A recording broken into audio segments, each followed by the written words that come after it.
நல்ல சம்பளம் வாங்குறீங்க, ஆனா மாச கடைசில கையில காசு நிக்க மாட்டேங்குதா? இதுக்கு பேரு தான் salary trap, அதாவது சம்பளப் பொறி. இந்த பகுதியில இந்த சம்பளப் பொறி அப்படின்னா என்ன, அதிலிருந்து எப்படி முழுசா வெளிய வரதுன்னு நாம பார்க்கலாம். மாசம் கரெக்டா சம்பளம் வந்துடுது. ஆனா மாச கடைசில பார்த்தா அக்கவுண்ட்ல ஒண்ணுமே இல்ல.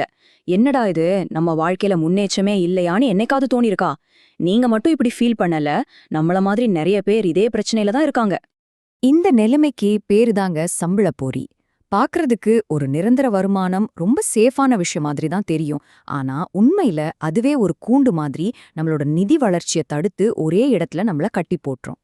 முதல்ல இந்த பிரச்சனை என்னன்னு ஆழமா புரிஞ்சுக்கலாம் வாங்க. இந்த சம்பளப் பொறியோட ஆணிவேரே இந்த pay check to pay check cycle தான்.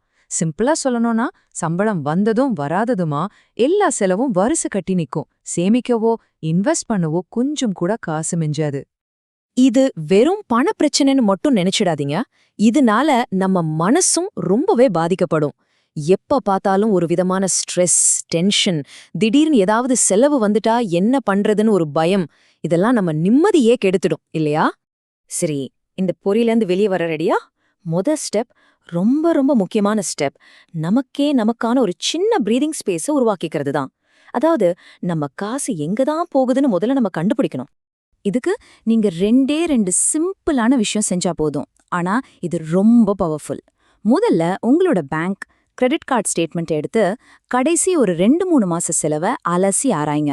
ஒவ்வொரு ரூபாயும் எங்க போகுதுன்னு ட்ராக் பண்ணுங்க. அப்போதான் உங்க பணத்தோட முழு படமும் உங்க கைக்கு வரும். இந்த சுழற்சியை உடைக்கிறதுக்கான முதல் சாவி இதுதான். ஓகே, நம்ம செலவு கணக்கு இப்ப நம்ம கையில இருக்கு. அடுத்த ஸ்டெப் என்ன? ஒரு சேஃப்டி நெட், அதாவது ஒரு பாதுகாப்பு வலைய உருவாக்கணும். ஏன்னா வாழ்க்கையில நம்ம நினைக்காத விஷயங்கள்லாம் நடக்கும் இல்லையா? அந்த மாதிரி நேரத்துல சமாளிக்கிறதுக்கு ரெடியா இருக்கிறது தான் 2வது படி. இத நல்லா ஞாபகம் வச்சுக்கோங்க. நம்ம வாழ்க்கையில வர பெரிய ரிஸ்கே திடீர்னு வர்ற பண கஷ்டம்தான். சின்னதா ஒரு மெடிக்கல் எமர்ஜென்சி இல்ல திடீர்னு வேலை போயிடுச்சுன்னா அவ்வளவுதான், நம்மளோட மொத்த ஃபைனான்ஷியல் பிளானும் ஒரு சீட்டுக்கட்டு மாதிரி ஒரே நொடியில செறிஞ்சிடும். அப்போ இதுக்கு என்னதான் தீர்வு? ஒரு நல்ல இன்சூரன்ஸ் பாலிசி தான். இங்க நீங்க பாக்குற இந்த 99.7% அப்படிங்கிறது என்ன தெரியுமா? ஒரு நல்ல இன்சூரன்ஸ் கம்பெனியோட கிளைம் செட்டில்மெண்ட் ரேஷியோ. அதாவது 100 பேர் கிளைம் பண்ணா அதுல கிட்டத்தட்ட 99 பேருக்கு மேல பணத்தை சரியா செட்டில் பண்றாங்கன்னு அர்த்தம். இந்த மாதிரி ஒரு பாலிசி இருந்துச்சுன்னா கஷ்ட காலத்துல அது ஒரு பெரிய கவசமா நம்மள காப்பாத்தும். 3வது ஸ்டெப், இது பணத்தை விட ரொம்பவே முக்கியம். நம்மளோட மைண்ட் செட்டை மாத்துறது தான் அது. இந்த சம்பள பொறிங்கிறது வெறும் பணப்பிரச்சனையே இல்ல, அது ஒரு மனநிலை. நம்மளோட கம்ஃபர்ட் ஜோன், அதாவது அந்த சொகுசான வட்டத்துக்குள்ளேயே சிக்கிக்கிறது எவ்வளவு பெரிய ஆபத்துன்னு நம்ம முதல்ல புரிஞ்சுக்கணும். யோசிச்சு பாருங்க, ஒரு ஜூல இருக்கிற சிங்கம் வேட்டையாட மறந்துரும். அதே மாதிரிதான் ஒரே மாதிரி வேலையில இருக்கிற ஒருத்தர் தன்னோட வளர்ச்சிய பத்திய மறந்துடுவாரு. இந்த ஒரு வரி எவ்வளோ பெரிய உண்மையை சொல்லுது பாத்தீங்களா? பாதுகாப்பு, வசதின்னு நினைச்சுக்கிட்டு நம்ம திறமைகளையே நம்ம மழுங்கடிச்சுக்கிறோம். நம்ம வளர்ச்சிய நாமளே தடுத்து நிறுத்திக்கிறோம். நம்ம மைண்ட் செட்டை சரி பண்ணிட்டோமா, அடுத்த 4வது ஸ்டெப் நேரடியா ஆக்ஷன்ல இறங்க வேண்டியதுதான். ஒரே ஒரு வருமானத்தை மட்டுமே நம்பிட்டு இருக்கிறது ரொம்பவே ரிஸ்க். நம்மளோட முக்கிய சம்பளத்தை தாண்டி வேற வழிகள்ல இருந்தும் பணம் சம்பாதிக்க ஆரம்பிக்கணும். உங்ககிட்ட என்ன திறமை இருக்குன்னு யோசிங்க.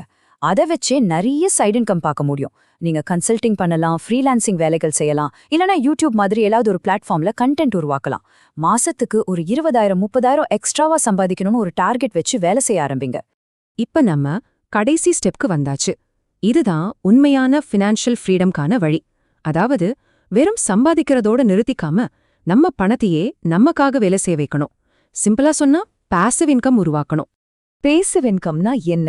நீங்க தூங்கிட்டே இருக்கும்போது கூட உங்களுக்காக பணம் சம்பாதிச்சு கொடுக்கிற சொத்துக்கள் தான் அது. இந்த சம்பள பொறியோட பூட்டை உடைக்கிறதுக்கான ஒரே சாவி இதுதான் நமக்கு உண்மையான செல்வத்தையும் சுதந்திரத்தையும் கொடுக்கும். கடைசியா இந்த ஒரு கேள்வியோட இந்த பதிவை முடிச்சுக்கலாம். உங்க சம்பளத்தை ஒரு கருவியா நினைச்சுக்கோங்க. அந்த கருவியை வச்சு உங்களை நீங்களே சிறைப்படுத்திக்க போறீங்களா, இல்ல உங்க சுதந்திரத்துக்கான ஒரு பெரிய அஸ்திவாரத்தை உருவாக்க போறீங்களா? முடிவு உங்க கையில தான் இருக்கு. உங்க ஃபினான்ஷியல் ஃபியூச்சரை நீங்க தான் தீர்மானிக்கணும்.